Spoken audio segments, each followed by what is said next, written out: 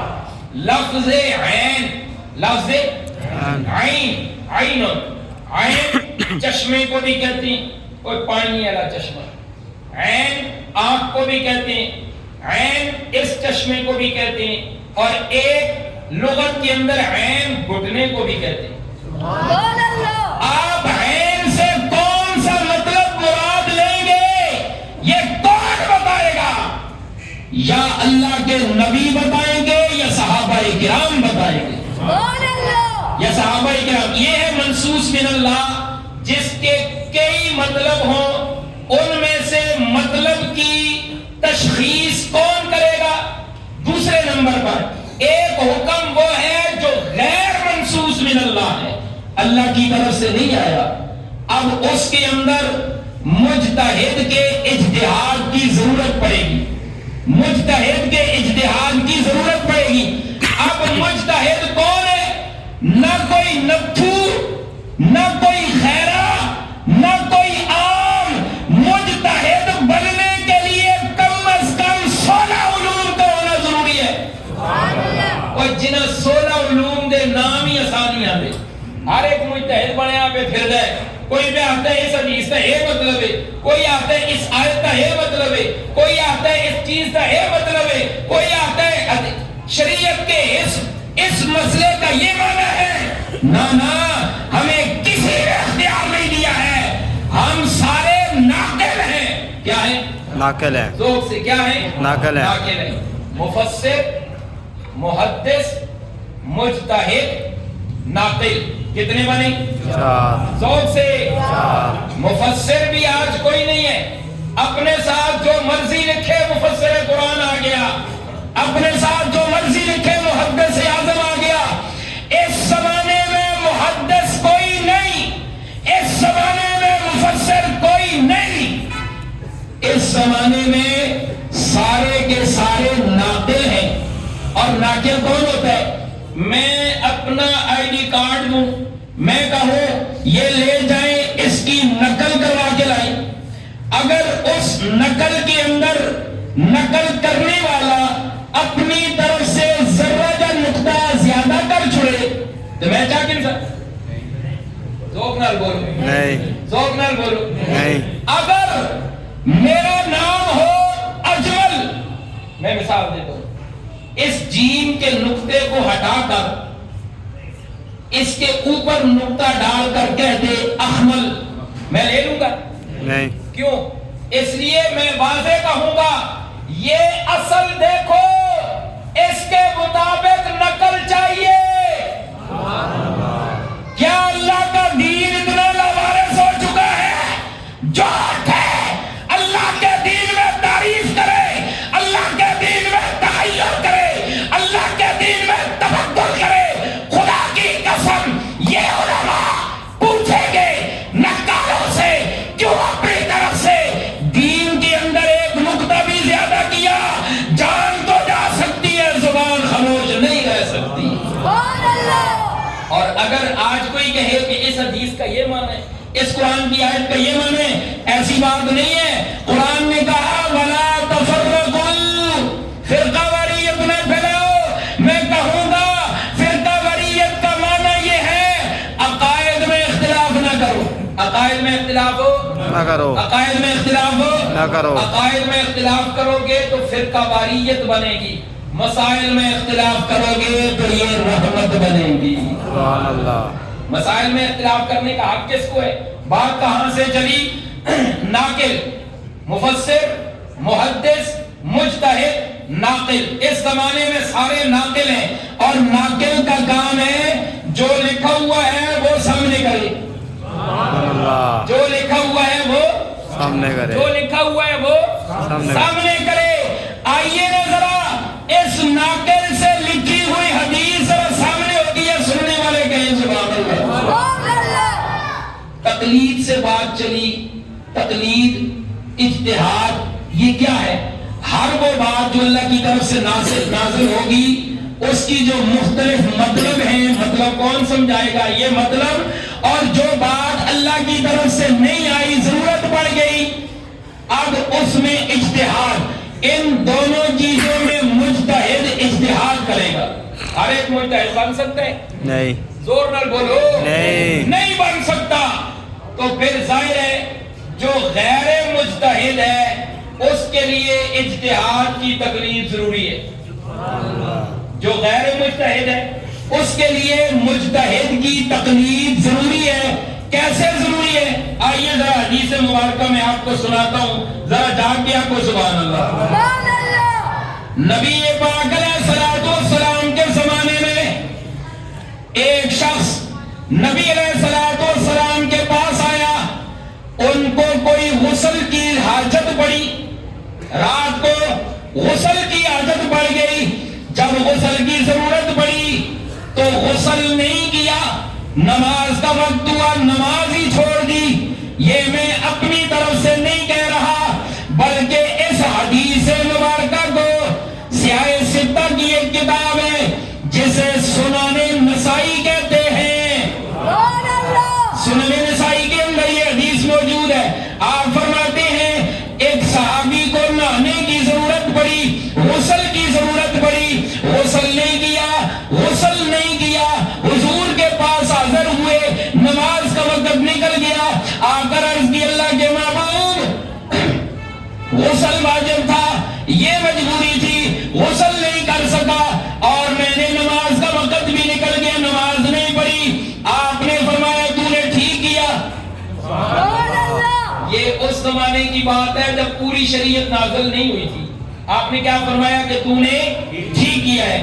تھوڑی دیر بعد دوسرے صحابی تشریف لائے، انہوں نے آ کر عرض کی اللہ کے محبوب مجھے رات کو حاجت پڑ گئی غسل کی، نہانے کی، پانی نہیں تھا یا مجبوری تھی، میں نے تیمم کر کے نماز پڑھی۔ میرے نبی نے فرمایا تو نے بھی ٹھیک کیا۔ سبحان اللہ۔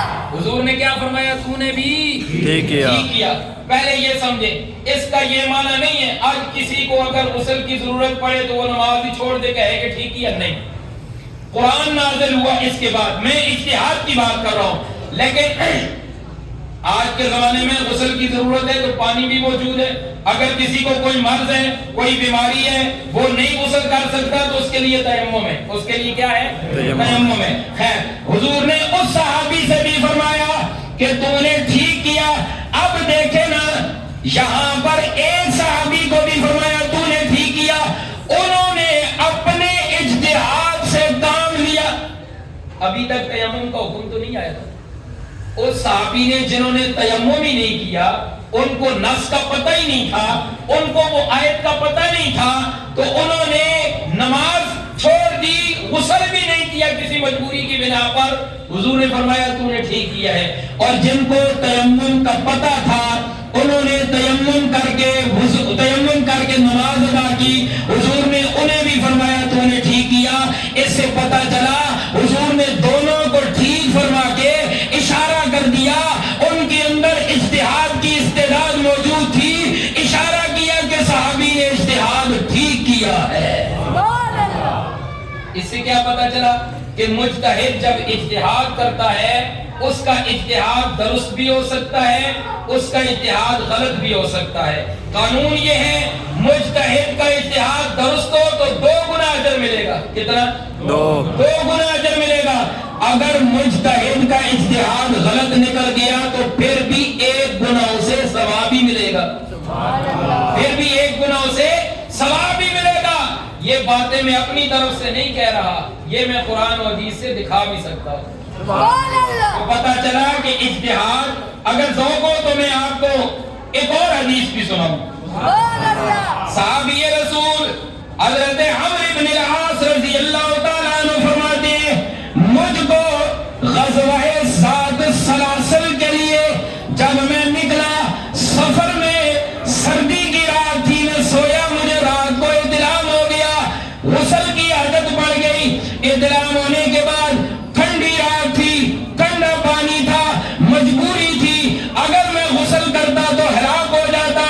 میں نے تیمم کیا، میرے ساتھ جو سفر میں صحابہ اور بھی تھے، تیمم کر کے میں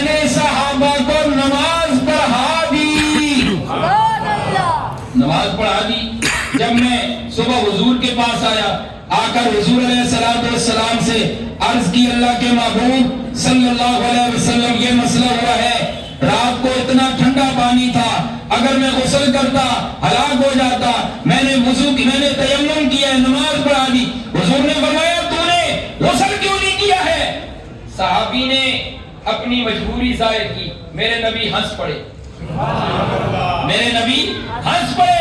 جب حضور ہنس پڑے تو اجازت مل گئی کہ صحابی نے اپنے اجتہاد سے جو تیمم کیا ہے، حضور کا ہنسنا اس بات کی دلیل ہے میرے صحابی تو نے ٹھیک کیا ہے۔ اس سے کیا پتا چلا؟ کوئی لوگ کہیں کہ مجتہد کا اجتہاد ہم نہیں مانتے، صرف حدیث کی بات کریں گے، یہ بات ان کی قطعاً غلط ہے، اس لیے کہ صحابی کا اجتہاد بھی حدیث سے ثابت ہے۔ سبحان اللہ۔ صحابی کا اجتہاد بھی، یہ ایک لمبا موضوع ہے، پھر انشاءاللہ اس کو کبھی شروع کریں گے۔ تو قرآن کریم نے کہا وَلَا تَفَرَّقُوا، اس سے کیا پتا چلا؟ صحابہ کرام نے بھی اجتہاد کیا ہے، تو 17 صحابہ سے جس کی ملاقات ہوئی اسے امام اعظم ابو حنیفہ کہتے ہیں، انہوں نے بھی اجتہاد کر کے انہوں نے بھی احادیث سے فقہ نکال کے فقہ حنفی بنائی ہے، اسی کو فقہ حنفی کہا جاتا ہے۔ پتہ چلا کہ فقہ حنفی قرآن و سنت کے خلاف نہیں ہے، قرآن و سنت کے مطابق ہے۔ فقہ حنفی پہ عمل کرنا قرآن و سنت پہ عمل کرنا ہے، جو کہے قرآن و سنت کے خلاف ہے فقہ حنفی، یہ تقلید کرنا شرک ہے۔ آئیے میں اس کو حدیث نکال کے دکھاؤں گا، وقت نہیں ہے پھر کسی موقع پر۔ خیر، قرآن نے کہا وَلَا تَفَرَّقُوا، فرقہ واریت نہ پھیلاؤ، معنی یہ ہے عقائد میں اختلاف نہ کرو۔ سارے صحابہ برحق تھے، چاہے وہ بنو امیہ کے ساتھ تعلق رکھتے ہوں، چاہے وہ بنو ہاشم کے ساتھ تعلق رکھتے ہوں، صحابہ جو ہیں وہ سارے کے سارے جنتی ہیں، زور سے سارے کے سارے جنتی برحق ہیں۔ جو بھی صحابی ہے اس پہ رب نے جنت کو واجب قرار دیا ہے۔ اللہ ہم سب کو اپنے اندر تفرقے سے بچنے کی اور اپنے اندر اتحاد پیدا کرنے کی توفیق عطا فرمائے۔ وما علینا